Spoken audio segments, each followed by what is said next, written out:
हरिओम. योगदास श्री जयगणेश जोशी यांनी निरूपण केलेले निर्वाण उपनिषद मंत्र क्रमांक 15. वियोगोपदेश. वियोग हाच उपदेश. सकाळी सूर्य उगवतो, शेतकरी शेतात कामाला जातात, घरातील गृहिणी स्वयंपाकघरात कामाला लागतात, योगी साधना करू लागतात, मुले शाळेत जातात, नोकरी करणारे निघायची तयारी करतात. आळशी सूर्याला नावे ठेवत पांघरून डोक्यावर घेऊन झोपतो. कवी सूर्योदयावर कविता करतो, चित्रकार सूर्योदयाचे चित्र काढतो, वासुदेव गाणी म्हणत नाचू लागतो. अशा प्रकारे त्या एकाच एक सूर्याच्या उगवण्यामुळे प्रत्येकाचे जीवन निरनिराळ्या प्रकारे सुरू होते. वास्तविक सूर्योदय एकाच प्रकारे झालेला आहे, परंतु अनेक जण अनेक प्रकारे कृती करू लागतात. प्रत्येकाचे जीवन, प्रत्येकाचे आयुष्य निराळे आहे. त्यामुळे त्याला जसे पाहिजे तसा तो प्रत्येक प्रसंगाचा अर्थ काढत असतो आणि त्याप्रमाणे वागत असतो. प्रत्येकाच्या दृष्टीने जो तो बरोबर असतो. प्रत्येकाची दुनिया निराळी असते. एकाच घरातील 4 माणसे 4 प्रकारे वागतात. एकाच प्रसंगासाठी त्यांच्याकडे 4 निराळी मते असतात. ते जेव्हा एकमतावर येतात तेव्हा ते तडजोड करत असतात. तो एक व्यवहार असतो. यात काही जण त्यांच्या मतांना मुरड घालतात.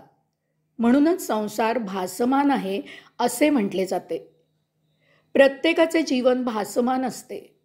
कोणीही सूर्य उगवला आहे तो सूर्य जसा आहे तसा पाहत नाही. प्रत्येक जण आपापल्या चष्म्यातून पाहत असतो. निर्वाण योग्याने हे संसारी पाहणे सोडून द्यायचे आहे.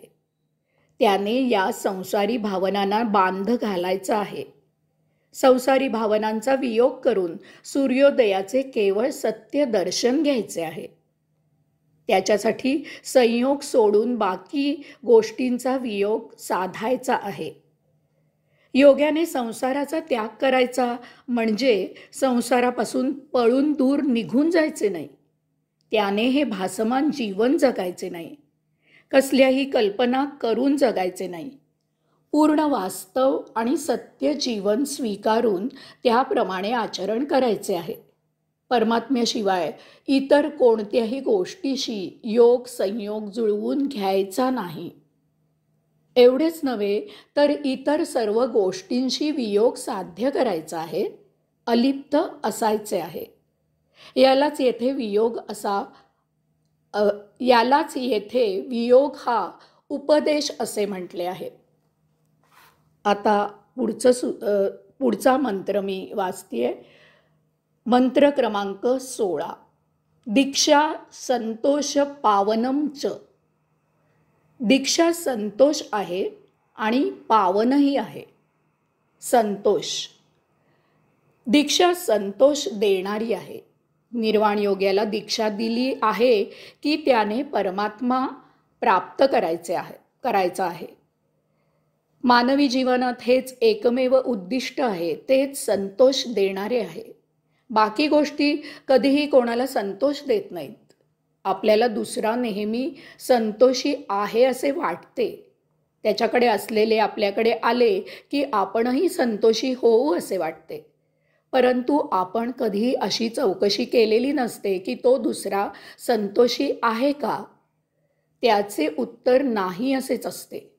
म्हणूनच समर्थांनी सांगून ठेवले आहे की जगी सर्व सुखी असा कोण आहे? याचे उत्तर कुणीही नाही असे आहे. आपण संतोषी का नाही असा विचार आपण करत नाही.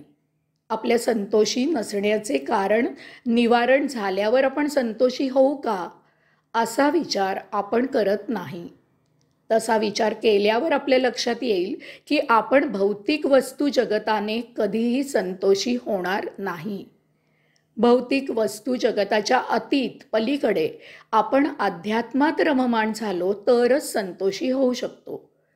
कारण तेथे भौतिक वस्तू जगताचा अभाव असतो. तेथे भौतिक वस्तू जगताच्या अतीत जीवन जगायचे आहे. यास्तव येथे मोहादी रिपू नाहीत, केवळ आनंदी आनंद आहे. येथे संतोषाशिवाय अन्य काहीही नाही. पावन. दीक्षा पावन आहे. दीक्षा पावित्र्याच्या पलीकडे आहे. पवित्र अपवित्र होऊ शकते. पावन हे कायम पावनच असते, त्यात बदल होत नाही. हां, एक बदल होऊ शकतो.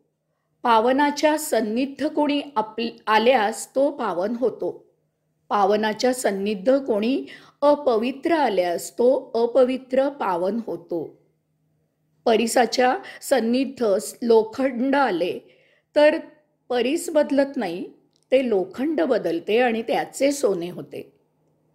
संतांच्या संगती जो येईल तो संत होतो. तसेच निर्वाण योग्याच्या सन्निध जो येतो तो पावन होतो, कारण त्याची दीक्षा पावन आहे. त्याची दीक्षा त्या पावनाचीच आहे, परमात्म्याची आहे, अमृताची आहे. अमृतात विष कालवले तर ते विष अमृत होते. त्याच्या पदरी जे पडले ते पावन होते. निर्वाण योग्याची दीक्षा पावन करणारी आहे. हरिओम.